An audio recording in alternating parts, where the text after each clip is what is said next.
तेग बहादुर सी क्रिया करी न किन्हू आन। गुरु तेग बहादुर जी महाराज वर्गी कुर्बानी बलिदान। गुरु गोबिंद सिंह महाराज आखदे ने ना पहला किसी ने इहो जी कुर्बानी कीती ते ना किसी ने करनी है। जो शहीद शब्द है ये इस्लाम ने पैदा किया है, इस्लाम विचों आया है। पर मानो अपना बलिदान दे के शहादत का जाम पी के इस शब्द की जिहड़ी व्याख्या है परिभाषा वो गुरु तेग बहादुर महाराज जी ने अंकित की है। गुरु तेग बहादुर महाराज जी का जन्म अमृतसर साहिब जी की पावन धरती ते पिता श्री गुरु हरगोबिंद साहिब ते माता नानकी जी की कुखों होया। सब तो छोटी संतान होने दे कारण मां बाप का जिहड़ा प्यार इन्हां नूं भरपूर मात्रा विच मिलिया, क्योंकि भाई गुरदास जी दे वचन जिवें एक मां दे भावें अनेकां बच्चे होण पर उन्हें सब तो प्यारा जिहड़ा छोटा पुत्र दी गोद विच हुंदा है ना उहनूं प्यारा लगदा है।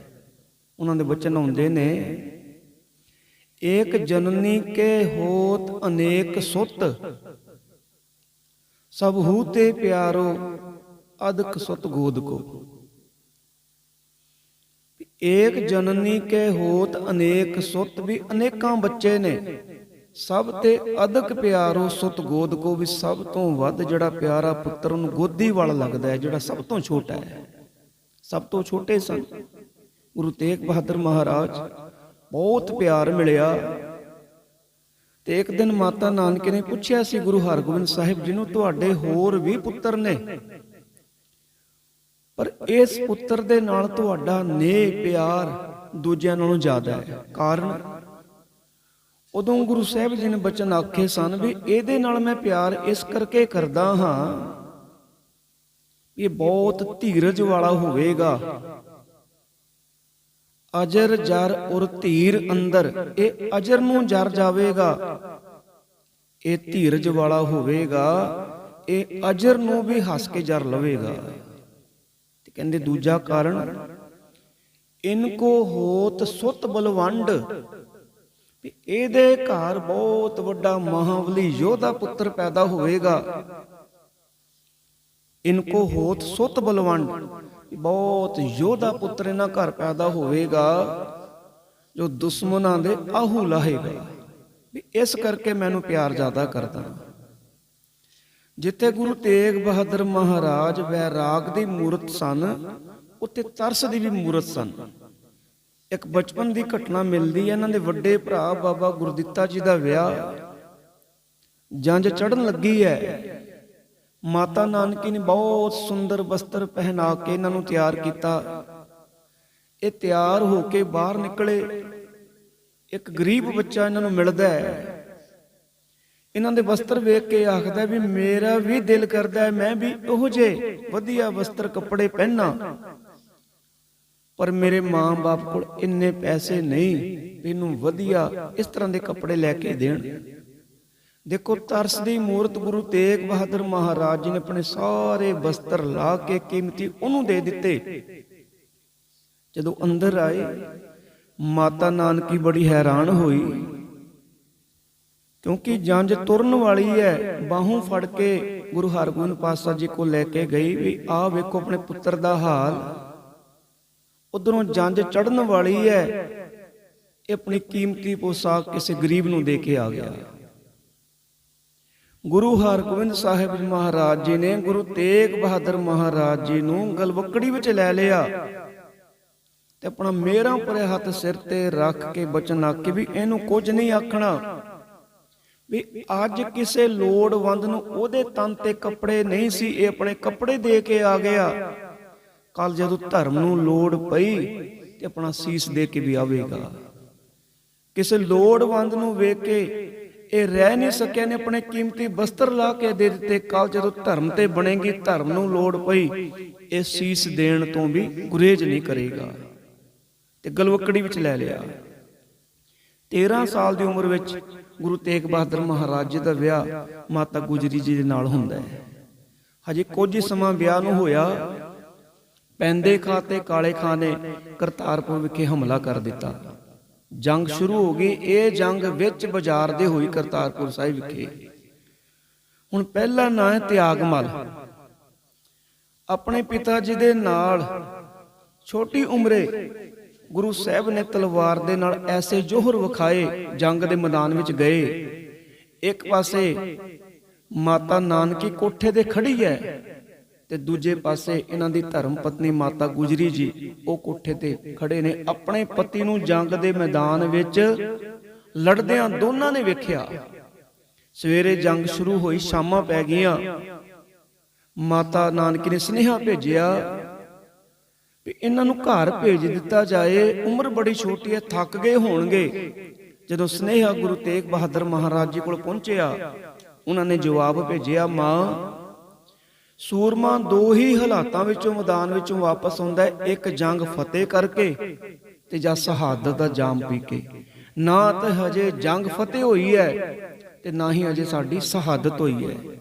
ਵਾਪਸ ਮੁੜਨ ਦਾ ਕਾਰਨ ਪੈਦਾ ਨਹੀਂ ਹੁੰਦਾ।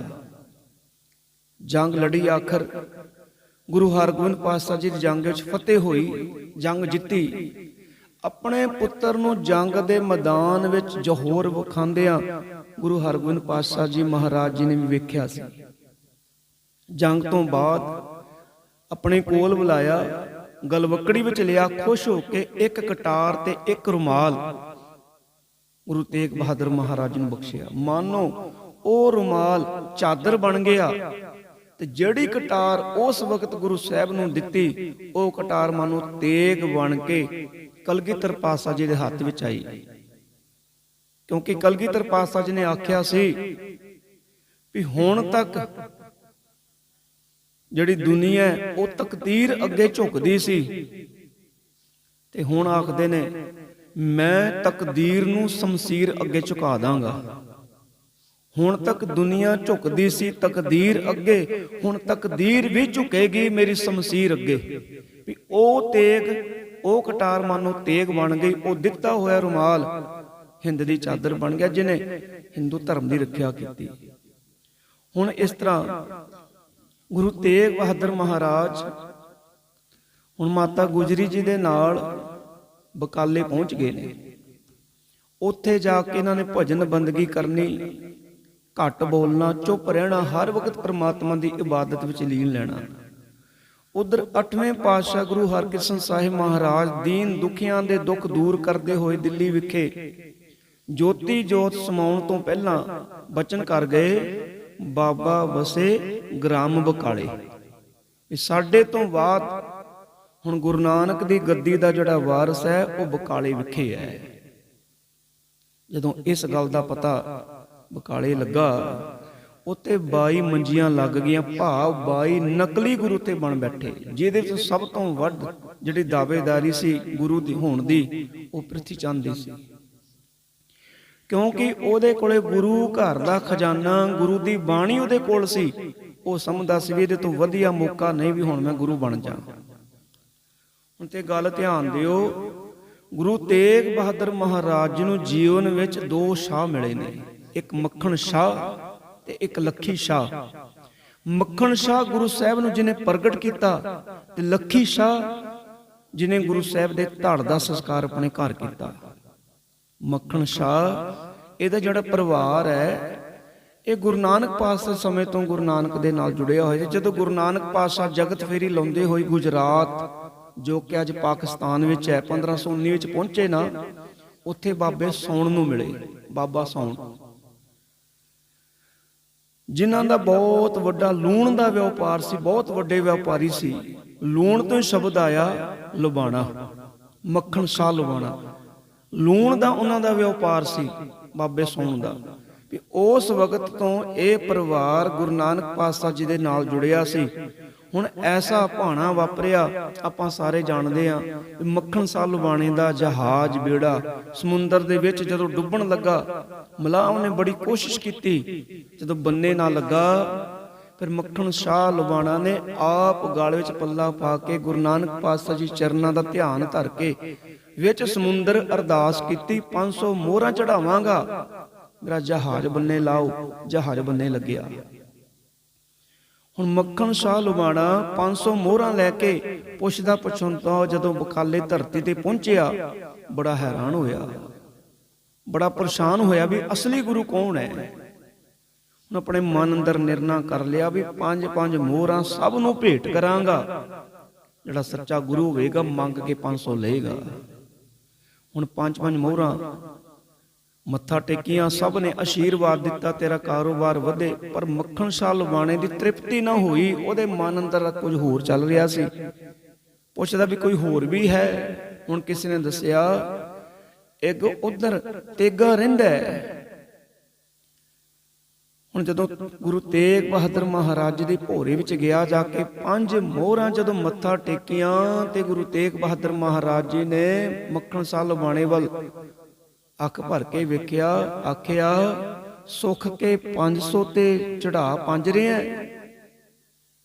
ਚਰਨਾਂ ਤੇ ਡਿੱਗ ਪਿਆ, ਉੱਚੀ ਉੱਚੀ ਰੋਲਾ ਪਾਇਆ, ਗੁਰੂ ਲਾਧੋ ਰੇ, ਗੁਰੂ ਲਾਧੋ ਰੇ, ਮੈਨੂੰ ਸੱਚਾ ਗੁਰੂ ਲੱਭ ਪਿਆ। ਦੇਖੋ ਉਸ ਵਕਤ 500 ਅੰਗ ਰੱਖਿਅਕ ਮੱਖਣ ਸ਼ਾਹ ਲੁਬਾਣੇ ਦੇ ਨਾਲ ਰਹਿੰਦੇ ਸਨ। 500 ਪਹਿਰੇਦਾਰ, ਬੋਡੀਗਾਰਡ ਕਹਿ ਸਕਦੇ ਹਾਂ, ਤੇ ਇੰਨਾ ਵੱਡਾ ਵਪਾਰੀ ਸੀ। ਹੁਣ ਗੁਰੂ ਸਾਹਿਬ ਨੂੰ ਪ੍ਰਗਟ ਕਰਨ ਵਿੱਚ ਦੇਖੋ ਮੱਖਣ ਸ਼ਾਹ ਲੁਬਾਣੇ ਨੂੰ ਗੁਰੂ ਸਾਹਿਬ ਨੇ ਵਡਿਆਈ ਦਿੱਤੀ ਹੈ। ਬਾਅਦ ਵਿੱਚ ਸਿੰਹ ਮਸੰਦ ਨੇ ਗੁਰੂ ਸਾਹਿਬ ਤੇ ਗੋਲੀ ਚਲਵਾਈ, ਜੋ ਕਿ ਮੱਖਣ ਸ਼ਾਹ ਲੁਬਾਣੇ ਦੇ ਅੰਗ ਰੱਖਿਆ ਨੇ ਉਹਨੂੰ ਸਜ਼ਾ ਦਿੱਤੀ, ਉਹਦੀਆਂ ਮਸਕਾਂ ਬੰਨੀਆਂ। ਹੁਣ ਇਸ ਤਰ੍ਹਾਂ ਗੁਰੂ ਤੇਗ ਬਹਾਦਰ ਮਹਾਰਾਜ ਹੁਣ ਅਨੰਦਪੁਰ ਸਾਹਿਬ ਦੀ ਧਰਤੀ, ਜਿਹਦਾ ਪਹਿਲਾ ਨਾਂ ਸੀ ਮਾਖੋਵਾਲ ਨਾਂ ਦਾ ਪਿੰਡ, ਬਿਲਾਸਪੁਰ ਦੇ ਰਾਜੇ ਭੀਮ ਚੰਦ ਤੋਂ ਮੁੱਲ ਲੈ ਕੇ ਗੁਰੂ ਸਾਹਿਬ ਨੇ ਨਗਰ ਵਸਾਇਆ ਤੇ ਆਪਣੀ ਮਾਤਾ ਦੇ ਨਾਂ ਤੇ ਨਗਰ ਦਾ ਨਾਂ ਰੱਖਿਆ ਮਾਤਾ ਚੱਕ ਨਾਨਕੀ। ਆਪਣੀ ਮਾਤਾ ਜੀ ਦੇ ਨਾਂ ਤੇ ਨਗਰ ਦਾ ਨਾਂ ਰੱਖਿਆ। ਸਿੱਖ ਸੰਗਤ ਆ ਕੇ ਤੇ ਵਸਣ ਲੱਗ ਪਈ। ਕਹਿੰਦੇ ਇੱਥੇ ਘੁੰਮਦਾ ਘਮਾਉਂਦਾ ਸਾਈਂ ਬੁੱਲੇ ਸ਼ਾਹ ਵੀ ਪਹੁੰਚਿਆ ਸੀ। ਉਹਨੇ ਵੇਖਿਆ ਵੀ ਕਿੱਥੇ ਬਿਲਡਿੰਗ ਦੀ ਇਮਾਰਤ ਦੀ ਤਿਆਰੀ ਹੋ ਰਹੀ ਹੈ। ਅੰਮ੍ਰਿਤ ਵੇਲੇ ਉੱਠਿਆ, ਦੇਖਿਆ ਸਤਸੰਗ ਹੋ ਰਿਹਾ, ਕੀਰਤਨ ਹੋ ਰਿਹਾ। ਫਿਰ ਦਿਨ ਚੜ੍ਹਿਆ, ਵੇਖਦਾ ਲੰਗਰ ਤਿਆਰ ਹੈ। ਬੜਾ ਖੁਸ਼ ਹੋਇਆ। ਉਹਨੇ ਕਵਿਤ ਲਿਖਿਆ ਹੈ, ਇੱਟ ਖੜਕਾ ਦੁੱਪੜ ਵੱਜੇ ਨਾਲੇ ਬੱਲੇ ਚੁੱਲ੍ਹਾ, ਇੰਨੀ ਗੱਲੀ ਰੱਬ ਰਾਜੀ ਰਹਿੰਦਾ ਨਾਲੇ ਰਹਿੰਦਾ ਬੁੱਲਾ। ਇੱਟ ਖੜਕਾ ਵੀ ਮੈਂ ਬੜਾ ਹੈਰਾਨ ਆ, ਮਹਿਲ ਵੀ ਆਪ ਉਸਾਰੇ ਜਾ ਰਹੇ ਨੇ, ਮਕਾਨ ਤਿਆਰ ਹੋ ਰਹੇ ਨੇ, ਦੁੱਪੜ ਵੱਜੇ ਵੀ ਤਬਲੇ ਬਾਜੇ ਵੱਜ ਰਹੇ ਨੇ, ਨਾਲੇ ਬੱਲੇ ਚੁੱਲ੍ਹਾ, ਕਹਿੰਦੇ ਲੰਗਰ ਵੀ ਪੱਕ ਰਿਹਾ ਹੈ। ਕਹਿੰਦੇ ਇਹੀ ਗੱਲਾਂ ਤਾਂ ਪਰਮਾਤਮਾ ਨੂੰ ਚੰਗੀਆਂ ਲੱਗਦੀਆਂ ਨੇ, ਇੰਨੀ ਗੱਲੀ ਰੱਬ ਰਾਜੀ ਰਹਿੰਦਾ ਨਾਲੇ ਰਹਿੰਦਾ ਬੁੱਲਾ, ਕਹਿੰਦੇ ਮੈਂ ਵੀ ਖੁਸ਼ ਹਾਂ। ਹੁਣ ਨਗਰ ਨੂੰ ਵਸਾ ਕੇ ਗੁਰੂ ਸਾਹਿਬ ਆਪਣੇ ਪਰਿਵਾਰ ਦੇ ਨਾਲ ਜਗਤ ਫੇਰੀ ਤੇ ਤੁਰੇ। ਪਰਿਵਾਰ ਨੂੰ ਪਟਨਾ ਸਾਹਿਬ ਛੱਡਿਆ ਤੇ ਗੁਰੂ ਸਾਹਿਬ ਪਹੁੰਚ ਗਏ ਆਸਾਮ ਦੀ ਧਰਤੀ ਤੇ। ਉੱਥੇ ਗੁਰੂ ਸਾਹਿਬ ਨੂੰ ਸੁਨੇਹਾ ਮਿਲਦਾ ਵੀ ਤੁਹਾਡੇ ਘਰ ਪੁੱਤਰ ਨੇ ਜਨਮ ਲਿਆ ਹੈ। ਉੱਥੇ ਗੁਰੂ ਸਾਹਿਬ ਹੁਕਮਨਾਮਾ ਜਾਰੀ ਕਰਦੇ ਨੇ ਮਾਮਾ ਕਿਰਪਾਲ ਚੰਦ ਨੂੰ ਵੀ ਤੁਸੀਂ ਬੱਚੇ ਦੀ ਜਿਹੜੀ ਪਾਲਣਾ ਹੈ ਉਹ ਚੰਗੇ ਢੰਗ ਦੇ ਨਾਲ ਕਰਨੀ, ਨੂੰ ਕੋਈ ਥੁੜ ਨਾ ਆਵੇ, ਕਿਸੇ ਗੱਲ ਦੀ ਕਮੀ ਮਹਿਸੂਸ ਨਾ ਹੋਵੇ, ਤੇ ਇਹਦਾ ਨਾਮ ਗੋਬਿੰਦ ਰਾਏ ਰੱਖਣਾ ਹੈ। ਗੋਬਿੰਦ ਰਾਏ ਨਾਮ ਰੱਖ ਦਿੱਤਾ ਗਿਆ ਗੁਰੂ ਗੋਬਿੰਦ ਸਿੰਘ ਮਹਾਰਾਜ ਜੀ ਦਾ। ਹੁਣ ਗੁਰੂ ਤੇਗ ਬਹਾਦਰ ਮਹਾਰਾਜ ਆਸਾਮ ਦੀ ਧਰਤੀ ਤੋਂ ਮੁੜ ਆਪਣੇ ਵਸਾਏ ਨਗਰ ਚੱਕ ਨਾਨਕੀ ਪਹੁੰਚੇ। ਬਾਅਦ ਵਿੱਚ ਨਾਮ ਅਨੰਦਪੁਰ ਸਾਹਿਬ ਪੈ ਗਿਆ, ਆਨੰਦਾਂ ਦੀ ਪੁਰੀ ਪੈ ਗਿਆ। ਹੁਣ ਪਰਿਵਾਰ ਨੂੰ ਸੱਦਾ ਭੇਜਿਆ ਵੀ ਸਾਰਾ ਪਰਿਵਾਰ ਇੱਥੇ ਆਉਣਾ ਕਰੋ। ਮਾਮਾ ਕਿਰਪਾਲ ਚੰਦ ਦੀ ਨਿਗਰਾਨੀ ਹੇਠ ਪੜਾ ਦਰ ਪੜਾ ਸਫ਼ਰ ਤੈਅ ਕਰਦਾ ਹੋਇਆ ਗੁਰੂ ਸਾਹਿਬ ਦਾ ਪਰਿਵਾਰ ਅਨੰਦਪੁਰ ਸਾਹਿਬ ਦੀ ਧਰਤੀ ਤੇ ਪਹੁੰਚਿਆ। ਹਜੇ ਪਿਤਾ ਤੇ ਪੁੱਤਰ ਦੇ ਮਿਲਾਪ ਨੂੰ ਕੁਝ ਸਮਾਂ ਹੀ ਬਤੀਤ ਹੋਇਆ। ਕਸ਼ਮੀਰ ਤੋਂ ਪੰਡਤ ਕਿਰਪਾ ਦੱਤ ਦੀ ਅਗਵਾਈ ਹੇਠ ਇੱਥੇ ਪਹੁੰਚੇ ਗੁਰੂ ਸਾਹਿਬ ਦੀ ਹਜ਼ੂਰੀ ਵਿੱਚ। ਆ ਕੇ ਪੁਕਾਰ ਕੀਤੀ, ਦੁਖੀ ਵਿਪਰ ਚੱਲ ਆਏ ਪੁਰੀ ਆਨੰਦ, ਬਾਹਾਂ ਅਸਾਡੀ ਪਕੜੀਏ ਸ੍ਰੀ ਹਰਗੋਬਿੰਦ ਕੇ ਚੰਦ। ਕਹਿੰਦੇ ਸੀ ਬੜੇ ਦੁਖੀ ਹੋ ਕੇ, ਪਰੇਸ਼ਾਨ ਹੋ ਕੇ, ਹਰਗੋਬਿੰਦ ਸਾਹਿਬ ਮਹਾਰਾਜ ਦੇ ਪੁੱਤਰ ਤੁਹਾਡੀ ਸ਼ਰਨ ਵਿੱਚ ਆਏ ਆ, ਸਾਡੀ ਬਾਹ ਫੜੋ। ਕਿਉਂਕਿ ਔਰੰਗਜ਼ੇਬ ਨੇ ਕਸ਼ਮੀਰ ਦਾ ਇਲਾਕਾ ਚੁਣਿਆ ਸੀ ਕਿਉਂਕਿ ਕਹਿ ਸਕਦੇ ਹਾਂ ਹਿੰਦੂ ਮਤ ਦੇ ਸਾਰੇ ਜਿਹੜੇ ਪ੍ਰਚਾਰਕ, ਕਥਾਵਾਚਕ, ਵਿਦਵਾਨ ਬੰਦੇ, ਪੰਡਤ ਕਸ਼ਮੀਰ ਵਿੱਚ ਰਹਿੰਦੇ ਸਨ। ਔਰੰਗਜ਼ੇਬ ਬੜਾ ਸੂਝਵਾਨ ਸੀ ਵੀ ਇੱਕ ਨੂੰ ਜੇ ਮੁਸਲਮਾਨੀ ਧਰਮ 'ਚ ਲਿਆਉਣਾ ਬੜਾ ਔਖਾ ਹੈ। ਵੀ ਇਹਨਾਂ ਜਿਹੜੇ ਵਿਦਵਾਨ ਨੇ, ਜੋ ਪ੍ਰਚਾਰਕ ਨੇ, ਇਹਨਾਂ ਨੂੰ ਡਰਾ ਧਮਕਾ ਕੇ ਜੇਕਰ ਮੁਸਲਮਾਨ ਬਣਾ ਲੈਣਾ ਤੇ ਬਾਕੀ ਭੋਲੇ ਭਾਲੇ ਲੋਕ ਆਪ ਬਣ ਜਾਣਗੇ, ਇਹਨਾਂ ਤੋਂ ਪ੍ਰਚਾਰ ਕਰਾਵਾਂਗਾ। ਹੁਣ ਰੋਜ਼ ਕਤਲੇਆਮ ਹੁੰਦਾ ਹੈ। ਇਹਨਾਂ ਪੰਡਤਾਂ ਨੇ ਆਖਿਆ ਵੀ ਸਾਨੂੰ ਕੁਝ ਸਮਾਂ ਸੋਚਣ ਵਾਸਤੇ ਦੇ, ਜੇ ਕੋਈ ਹੱਲ ਨਾ ਨਿਕਲਿਆ ਤੇ ਅਸੀਂ ਆਪਣੇ ਆਪ ਮੁਸਲਮਾਨ ਬਣ ਜਾਾਂਗੇ। ਕੋਈ ਹੱਲ ਨਾ ਨਿਕਲਿਆ, ਆਖਰ ਗੁਰੂ ਸਾਹਿਬ ਕੋਲ ਪਹੁੰਚੇ। ਹੁਣ ਇੱਥੇ ਗੁਰੂ ਗੋਬਿੰਦ ਸਿੰਘ ਮਹਾਰਾਜ, ਗੋਬਿੰਦ ਰਾਏ ਬਾਲ ਅਵਸਥਾ ਵਿੱਚ ਗੁਰੂ ਸਾਹਿਬ ਦੇ ਕੋਲ ਬੈਠੇ ਨੇ। ਸਾਰੀ ਗੱਲ ਸੁਣ ਕੇ ਗੁਰੂ ਗੋਬਿੰਦ ਸਿੰਘ ਮਹਾਰਾਜ ਬੋਲੇ, ਪਿਤਾ ਜੀ ਇਹਨਾਂ ਦੀ ਮਦਦ ਕਰਨੀ ਚਾਹੀਦੀ ਹੈ। ਇਹਨਾਂ ਦੀ ਮਦਦ ਕਿਸ ਤਰ੍ਹਾਂ ਹੋ ਸਕਦੀ ਹੈ? ਗੁਰੂ ਤੇਗ ਬਹਾਦਰ ਮਹਾਰਾਜ ਜੀ ਨੇ ਆਖਿਆ, ਇਹਨਾਂ ਦੀ ਮਦਦ ਹੋ ਸਕਦੀ ਹੈ ਪਰ ਕਿਸੇ ਨੂੰ ਕੁਰਬਾਨੀ ਦੇਣੀ ਪਵੇਗੀ, ਆਪਣਾ ਬਲੀਦਾਨ ਦੇਣਾ ਪਵੇਗਾ। ਜਦੋਂ ਕੁਰਬਾਨੀ ਬਲੀਦਾਨ ਦੀ ਗੱਲ ਹੋਈ, ਪੰਡਤ ਸਾਰੇ ਚੁੱਪ ਹੋ ਗਏ। ਪਰ ਗੁਰੂ ਗੋਬਿੰਦ ਸਿੰਘ ਮਹਾਰਾਜ ਜੀ ਨੇ ਛੋਟੀ ਉਮਰੇ ਹੀ ਆਪਣੇ ਪਿਤਾ ਜੀ ਨੂੰ ਆਖਿਆ ਵੀ ਤੁਹਾਡੇ ਤੋਂ ਵੱਡਾ ਬਲੀਦਾਨੀ ਤਿਆਗੀ ਕੌਣ ਹੋ ਸਕਦਾ ਹੈ? ਇਹ ਕੰਮ ਤੁਹਾਨੂੰ ਹੀ ਕਰਨਾ ਪਵੇਗਾ। ਗੁਰੂ ਤੇਗ ਬਹਾਦਰ ਮਹਾਰਾਜ ਮੁਸਕਰਾਏ ਤੇ ਕਹਿ ਦਿੱਤਾ ਪੰਡਤ ਕਿਰਪਾ ਦੱਤ ਨੂੰ ਵੀ ਜਾ ਕੇ ਔਰੰਗਜ਼ੇਬ ਨੂੰ ਆਖੋ ਵੀ ਕੱਲੇ ਕੱਲੇ ਤੇ ਜ਼ੁਲਮ ਨਾ ਢਾਏ, ਵੀ ਅੱਜ ਤੋਂ ਸਾਡਾ ਗੁਰੂ ਤੇਗ ਬਹਾਦਰ ਹੈ। ਜੇਕਰ ਤੂੰ ਉਹਨਾਂ ਨੂੰ ਮੁਸਲਮਾਨੀ ਧਰਮ 'ਚ ਲੈ ਆਉਣਾ, ਅਸੀਂ ਸਾਰੇ ਮੁਸਲਮਾਨ ਬਣ ਜਾਾਂਗੇ। ਦੇਖੋ ਅੱਜ ਭਾਵੇਂ ਕੋਈ ਗੱਲਾਂ ਕਿਹੋ ਜਿਹੀਆਂ ਵੀ ਕਰੇ, ਪਰ ਇਹ ਗੱਲ ਯਾਦ ਵੀ ਪੂਰੇ ਹਿੰਦੁਸਤਾਨ ਦੀ ਜ਼ਿੰਮੇਵਾਰੀ ਗੁਰੂ ਤੇਗ ਬਹਾਦਰ ਮਹਾਰਾਜ ਜੀ ਦੇ ਮੋਢੇ ਤੇ ਸੀ ਵੀ ਜੇਕਰ ਇਹ ਮੁਸਲਮਾਨੀ ਧਰਮ ਕਬੂਲ ਕਰ ਲੈਂਦੇ ਤੇ ਅਸੀਂ ਸਾਰੇ ਮੁਸਲਮਾਨ ਬਣ ਜਾਾਂਗੇ। ਔਰੰਗਜ਼ੇਬ ਨੂੰ ਸੁਨੇਹਾ ਮਿਲਿਆ, ਬੜਾ ਖੁਸ਼ ਹੋਇਆ, ਕਹਿੰਦਾ ਤਾਂ ਕੰਮ ਹੀ ਸੌਖਾ ਹੋ ਗਿਆ ਵੀ ਇੱਕ ਨੂੰ ਮੁਸਲਮਾਨੀ ਧਰਮ ਵਿੱਚ ਲੈ ਕੇ ਆਉਣਾ, ਬਾਕੀ ਸਾਰੇ ਮੁਸਲਮਾਨ ਬਣ ਜਾਣਗੇ ਤੇ ਕੰਮ ਬੜਾ ਸੌਖਾ ਹੋ ਗਿਆ। ਉਹਨੇ ਗੁਰੂ ਸਾਹਿਬ ਦੀ ਗ੍ਰਿਫਤਾਰੀ ਦਾ ਆਰਡਰ ਦੇ ਦਿੱਤਾ। ਦਰੋਗਾ ਅਬਦੁੱਲਾ ਤੇ ਔਰੰਗਜ਼ੇਬ ਦਾ ਕਾਜ਼ੀ ਹੈ ਬਹਾਵਦੀਨ, ਤੇ ਜਿਹੜਾ ਜਲਾਦ ਹੈ ਉਹ ਹੈ ਸੈਯਦ ਜਲਾਦ ਜਲਾਲੂਦੀਨ। ਉਧਰ ਆਰਡਰ ਹੁੰਦਾ ਹੈ ਗੁਰੂ ਸਾਹਿਬ ਨੂੰ ਗ੍ਰਿਫਤਾਰ ਕਰਨ ਦਾ, ਇੱਧਰ ਗੁਰੂ ਤੇਗ ਬਹਾਦਰ ਮਹਾਰਾਜ ਆਪ ਗ੍ਰਿਫਤਾਰੀ ਦੇਣ ਵਾਸਤੇ ਅਨੰਦਪੁਰ ਸਾਹਿਬ ਤੋਂ ਤੁਰਦੇ ਨੇ। ਨਾਲ ਪਰਿਵਾਰ ਹੈ, ਗੁਰੂ ਕੇ ਸਿੱਖ ਨੇ। ਸਾਰਾ ਪਰਿਵਾਰ ਜਦੋਂ ਕੀਰਤਪੁਰ ਸਾਹਿਬ ਪਹੁੰਚਦਾ ਹੈ, ਗੁਰੂ ਸਾਹਿਬ ਹੁਕਮ ਕਰਦੇ ਨੇ ਸਾਰਿਆਂ ਨੂੰ ਵੀ ਤੁਸੀਂ ਘਰ ਜਾਓ, ਤੇ ਹੁਣ ਅਸੀਂ ਦਿੱਲੀ ਜਾਣਾ, ਆਪਣੀ ਗ੍ਰਿਫਤਾਰੀ ਦੇਣੀ ਹੈ। ਜਦੋਂ ਆਪਣੀ ਮਾਤਾ ਨਾਨਕੀ ਨੂੰ ਮੱਥਾ ਟੇਕਿਆ ਗੁਰੂ ਤੇਗ ਬਹਾਦਰ ਮਹਾਰਾਜ ਜੀ ਨੇ ਵੀ ਮਾਂ ਵੀ ਮੈਂ ਤੁਹਾਡੀ ਕੀ ਸੇਵਾ ਕਰ ਸਕਦਾ, ਉਦੋਂ ਮਾਤ ਨਾਨਕੀ ਨੇ ਆਖਿਆ ਸੀ ਵੀ ਮੇਰੀ ਮਨ ਦੀ ਇਹੀ ਇੱਛਾ ਹੈ ਵੀ ਜਿਸ ਤਰ੍ਹਾਂ ਦਾ ਮੈਂ ਹੱਸਦਾ ਮੁਸਕਰਾਉਂਦਾ ਚਿਹਰਾ ਅੱਜ ਤੋੜਨ ਲੱਗੀ ਆ, ਇਸ ਤਰ੍ਹਾਂ ਹੀ ਹੱਸਦਾ ਮੁਸਕਰਾਉਂਦਾ ਚਿਹਰਾ ਮੈਂ ਤੁਹਾਡਾ ਮੁੜ ਵੇਖਾਂ। ਕਹਿੰਦਾ ਮਾਂ ਤੁਹਾਡੇ ਮੈਂ ਬਚਨ ਪੂਰੇ ਕਰਾਂਗਾ। ਦੇਖੋ ਉਹੀ ਬਚਨ ਪੂਰੇ ਹੋਏ, ਧੜ ਦਾ ਸੰਸਕਾਰ ਦਿੱਲੀ ਹੋ ਗਿਆ ਤੇ ਸੀਸ ਗੁਰੂ ਤੇਗ ਬਹਾਦਰ ਮਹਾਰਾਜ ਜੀ ਦਾ ਭਾਈ ਜੈਤਾ ਜੀ ਲੈ ਕੇ ਅਨੰਦਪੁਰ ਸਾਹਿਬ ਪਹੁੰਚਿਆ ਸੀ। ਉਹਨੇ ਸੀਸ ਮਾਤਾ ਨਾਨਕੀ ਦੀ ਝੋਲੀ ਵਿੱਚ ਪਾਇਆ ਸੀ ਵੀ ਮੈਂ ਇਹ ਤੁਹਾਡਾ ਹੱਸਦਾ ਮੁਸਕਰਾਉਂਦਾ ਚਿਹਰਾ ਮੁੜ ਵੇਖਾਂ। ਹੁਣ ਗੁਰੂ ਸਾਹਿਬ ਦੇ ਨਾਲ ਭਾਈ ਮਤੀ ਦਾਸ ਜੀ, ਭਾਈ ਸਤੀ ਦਾਸ ਜੀ, ਭਾਈ ਦਿਆਲਾ ਜੀ, ਭਾਈ ਜੈਤਾ ਜੀ, ਭਾਈ ਉਦੈ ਜੀ, ਇਹਨਾਂ ਸਿੱਖਾਂ ਨੂੰ ਲੈ ਕੇ ਤੁਰੇ ਨੇ। ਆਗਰੇ ਜਾ ਕੇ ਗੁਰੂ ਸਾਹਿਬ ਦੀ ਗ੍ਰਿਫਤਾਰੀ ਹੁੰਦੀ ਹੈ। ਹੁਣ ਕਾਜ਼ੀ ਬਹਾਵਦੀਨ ਸਭ ਤੋਂ ਪਹਿਲਾਂ ਉੱਥੇ ਇੱਕ ਭੂਤਾਂ ਦੀ ਹਵੇਲੀ ਕਰਕੇ ਬਹੁਤ ਜਗ੍ਹਾ ਮਸ਼ਹੂਰ ਸੀ, ਜਿੱਥੇ ਲੋਕ ਦਿਨੋਂ ਵੀ ਜਾਣ ਤੋਂ ਡਰਦੇ ਸਨ ਵੀ ਇਹਨਾਂ ਨੂੰ ਇੱਥੇ ਗ੍ਰਿਫਤਾਰ ਕੀਤਾ ਜਾਏ, ਰੱਖਿਆ ਜਾਏ, ਇਹ ਡਰ ਕੇ ਮੰਨ ਜਾਣਗੇ। ਗੁਰੂ ਸਾਹਿਬ ਨੂੰ, ਗੁਰੂ ਸਾਹਿਬ ਦੇ ਸਿੱਖਾਂ ਨੂੰ ਉਸ ਭੂਤਾਂ ਵਾਲੀ ਹਵੇਲੀ ਵਿੱਚ ਕੈਦ ਕੀਤਾ ਗਿਆ। ਹੁਣ ਸਵੇਰ ਹੋਈ, ਕਾਜ਼ੀ ਬਹਾਵਦੀਨ ਦਰੋਗਾ ਅਬਦੁੱਲਾ ਨੂੰ ਪੁੱਛਦਾ ਹੈ ਵੀ ਇਹਨਾਂ ਦੇ ਚਿਹਰੇ ਤੇ ਕੋਈ ਡਰ ਹਾਵ ਭਾਵ ਤੈਨੂੰ ਨਜ਼ਰ ਆਇਆ ਹੈ ਡਰ ਦਾ?